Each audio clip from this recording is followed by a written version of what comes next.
Good day, everyone. Today, we will discuss the measures of relative position. So here are the learning objectives.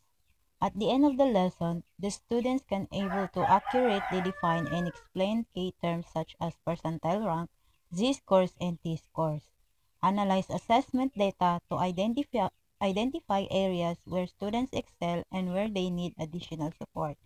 Calculate and interpret descriptive statistics such as percentile rank, z-scores, and t-scores. Now, let's, dis- let's discuss measures of relative position. So what is it, by the way? These measures are statistical methods used to understand the position of a particular value within a dataset.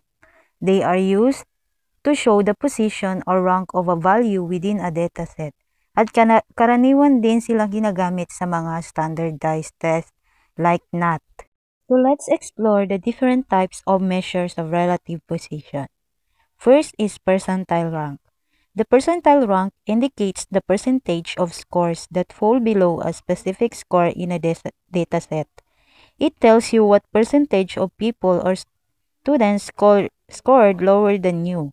It can be visualized using a normal distribution curve, where the vertical line in the middle represents the average or mean score, and the vertical lines on either side represent specific percentile ranks.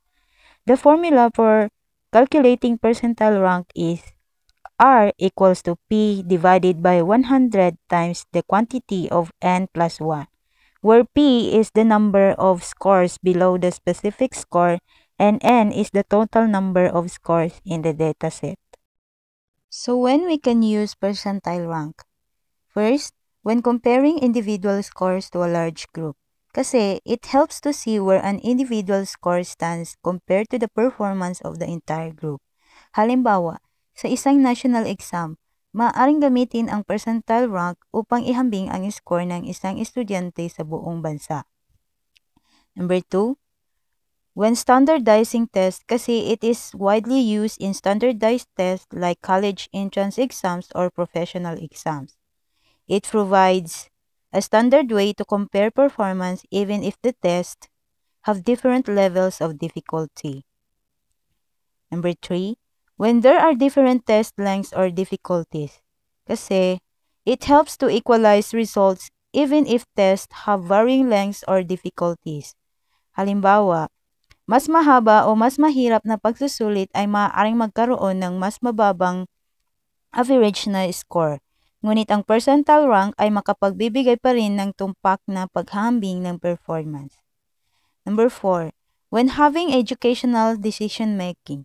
Kasi teachers and school administrators use it to assess student performance and make informed decisions about teaching and learning.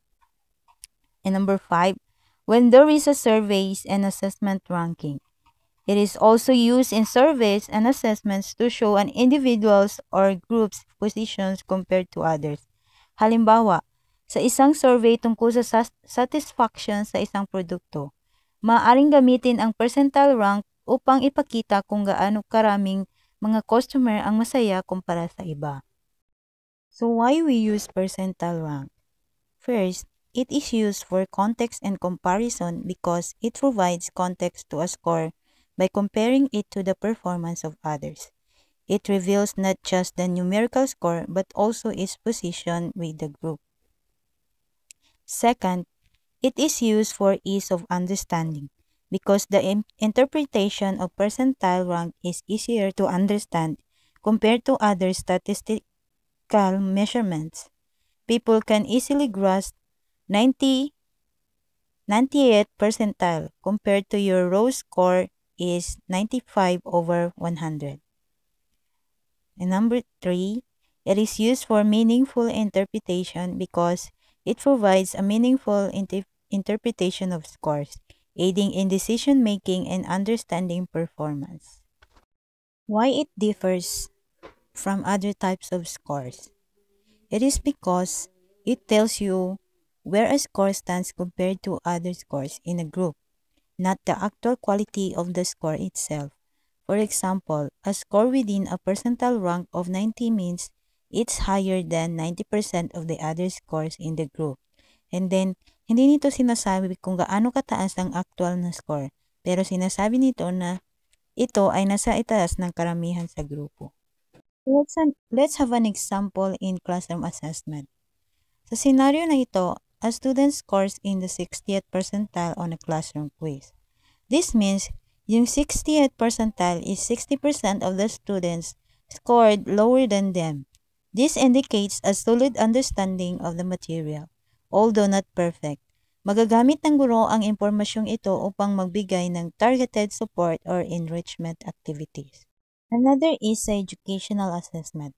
In this scenario, a student scores in the 90th percentile on a national exam.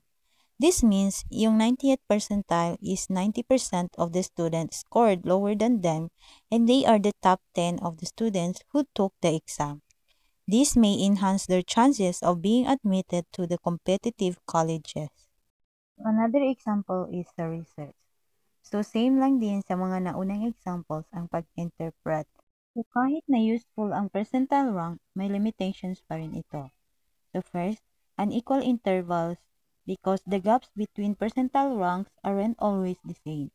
This means that a small difference in percentile rank at the lower end might not be as significant as a small difference at the higher end. Halimbawa, isipin ang dalawang mag-aaral.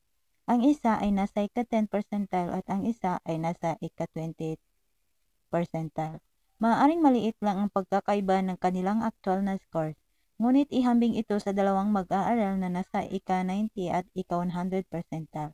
Ang pagkakaiba sa pagitan ng kanilang mga score ay malamang na mas malaki. The second is loss of information about actual score differences because percentile rank only tells you where a score stands relative to others, not the actual value of the score. Halimbawa, maaaring parehong nasa ika-80th percentile ang dalawang mag-aaral. Ang isa ay maaaring nakakuha ng 85, habang ang isa naman ay nakakuha ng 90. Tinatago ng percentile rank ang mahalagang detalye na ito. Number 3, misleading comparisons because percentile rank alone can be deceiving. It is important to consider the difficulty of the test and when interpreting it. A student with a high percentile rank on an easy exam might not actually be a better performer than a student with a lower percentile rank on a much harder exam. Halimbawa, maaaring nasa ika-90th percentile ang isang mag-aaral sa isang napakadaling pagsusulit sa mathematics, habang ang isa pang mag-aaral ay nasa ika-60th percentile sa isang mas mahirap na pagsusulit sa physics. Ang mag-aaral na nasa ika-60th percentile ay maaaring mas malakas ang pangunawa sa material. 4. Inability to compare across different tests because you can't directly compare percentile with the different standards. Halimbawa, ang ika-90 percentile sa isang mag-aaral sa isang pagsusulit sa mathematics ay hindi nangangahulugang pareho sa ika-90 percentile sa isang pagsusulit sa kasaysayan. Magkaiba ang kahirapan at ang nilalaman ng mga pagsusulit. At ang panghuli, lack of information about the range of scores because percentile rank doesn't tell you how spread out the scores are or if they are clustered in certain areas. It is important to understand the distribution of scores, not just where a score falls within. Now let's go on sa z-score. The z-score, also called a standard score, measures how far a specific score from the average or mean of a data set. It tells you how different a score is compared to the average. Kapag positive z-score, it indicates a score above the average. Kapag negative z-score naman, it indicates a score below the average. And then kapag z-score of 0 means the score is exactly equal to the average. So the formula for calculating z-score is z is equal to the quantity of x minus mu over sigma, where x is the individual score and mu is the mean and sigma is the standard deviation. So kailan natin siya magagamit? First, when comparing scores across different assessments. Kasi when assessments have different scales or units, Z-scores can be used to compare the performance of individuals groups on different tests. Halimbawa, maaaring ihambing ang performance ng isang estudyante sa math at English gamit ang Z-score. Next, when identifying outliers. So outliers scores are scores that are far from the average. Next, when standardizing assessments. So these scores can be used to standardize assessments, making it easier to compare results. So bakit naman siya ginagamit? Una, it is used for providing a standardized test because these scores provide a standard measure of comparing scores, making it easier to understand and interpret results. Second, it is used for facilitating comparison because these scores simplify the comparison of scores across different assessments because all scores are on the same scale. Third, it is used for enabling statistical decision making because these scores can be used in various statistical analyses, such as hypothesis testing and regression analysis. And last, calculating probabilities and percentiles because these scores can be used to calculate probabilities and percentiles. Why it differs from other types of scores? Halimbawa, Z-score versus row score. So Z-score shows how far a score is from the average or mean of a group, taking into account the standard deviation of the group. It allows for comparing scores from different assessments or groups because it's standardized. A raw score of 80 on a test is meaningless without knowing the average and standard deviation of the group. However, if the Z-score is positive 1.5, it means the score is 1.5 standard deviations above the mean of the group, regardless of the type of test. This makes it easier to compare the other Z-scores from different assessments. So how to derive Z-scores? First, gather the necessary information. So i-gather natin ang individual score, ang mean at ang standard deviation.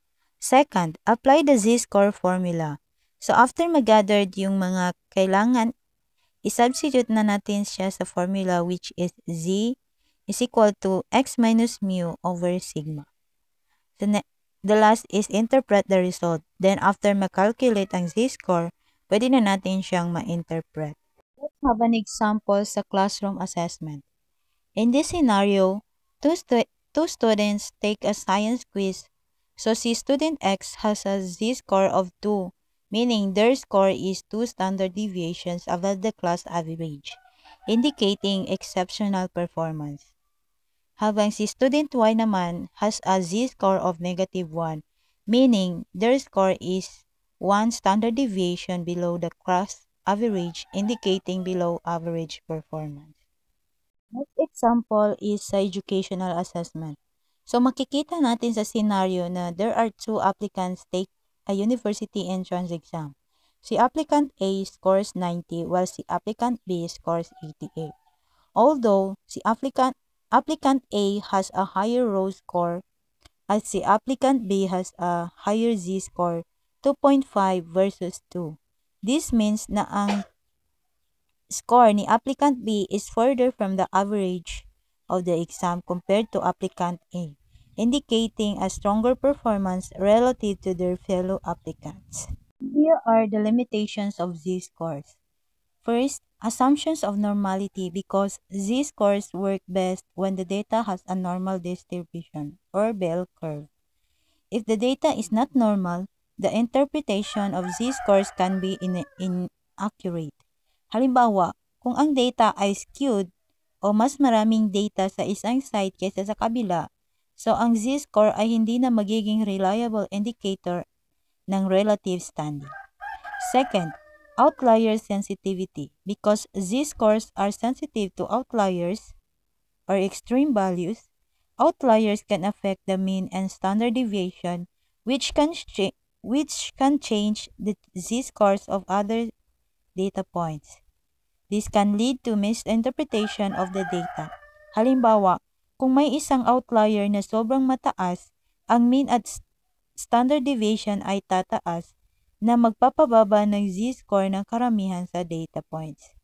Third, misinterpretation and over-reliance.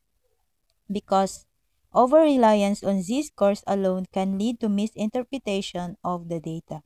It is important to consider the context of the data and other statistical measures before drawing conclusions. And fourth, challenges in comparing across different distributions because comparing z-scores from different data distributions can be difficult if the distributions have different shapes or characteristics. Comparing z-scores might not be reliable. Halimbawa, ang isang z-score na 2 sa isang normal distribution ay hindi maaaring ihambing ng direkta sa isang z-score na 2 sa isang skewed distribution. Now, we're down to t-score. T-score is a standard score that expresses how far a data point is from the mean of a distribution. It differs from the z-score because it uses a t-distribution instead of a normal distribution. The t-distribution is often used when the sample size is small. The mean of a t-score distribution is always 50 and the standard deviation is always 10. So the formula for calculating t-score is t is equal to 10 times z plus 50, where z is the z-score. Kapag ang t-score is 50, means the data point is exactly at the average of the t-distribution. Kapag higher than 50, means it is above the average. At kapag lower than 50, it is below the average. So when can we use t-scores? Una, when comparing scores across different assessments. Kasi, it is useful especially when tests have different levels of difficulty. Second, when interpreting scores on non-normal distribution. Kasi unlike z-scores, t-scores do not require a normal distribution of the data. This makes them more suitable for datasets where skewed or non-normal distributions. So third, when understanding individual performance relative to a group. Kasi t-scores provide information about an individual's position compared to the average of the group, taking into account the standard deviation. So, bakit naman natin siya ginagamit? So, una, it is used for standardization because it makes it easy to compare scores from different tests or assessments even if they have different scales or units. Pangalawa, it is used for ease of interpretation because it is easier to understand compared to raw scores, especially for those unfamiliar with statistics. A t-score of 50 is the average and each 10 points represent one standard deviation. The pangatlo, it is used for comparison across assessments. It is because it simplifies the comparison of an individual's or group's performance across different tests or assessments. And pang-apat, it is used for non-normal distributions. It is because t-scores can be used even when the distribution of the data is not normal. So why it differs from other types of scores? So for example, t-score versus z-score.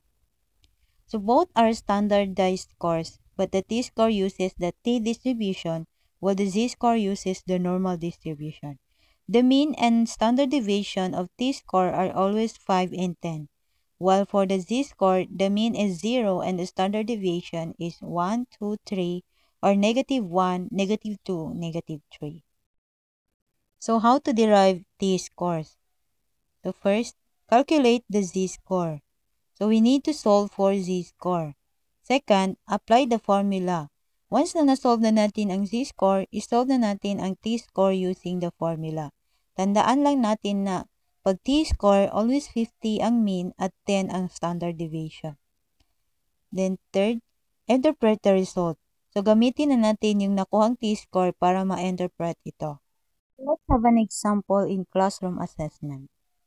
So in this scenario, Using the T-score, a student scores a T-score of 65 on a test based on the calculation. This indicates that the student performed significantly above average. A T-score of 65 is 1.5 standard deviations above the mean, as you can see on the T-table. Another example is sa educational assessment. In this scenario naman, a student takes a standardized test and scores a T-score of 60. So here is the calculation. This means the student performed above average compared to their peers. Ito ay isang positibong resulta na naglalagay sa pagganap ng mag-aaral sa above average na hanay. So last example is a research. This scenario, a study compares two teaching methods, Method A and Method B, by measuring student performance using T-scores. So yung interpretation niya is ang Method B has a significantly higher mean T-score than Method A, na nagpapahiwatig na ang mga mag-aaral na tinuruan gamit ang Method B ay mas mahusay na nagganap sa average. So while T-score is useful, there are limitations. Una, normative data dependence.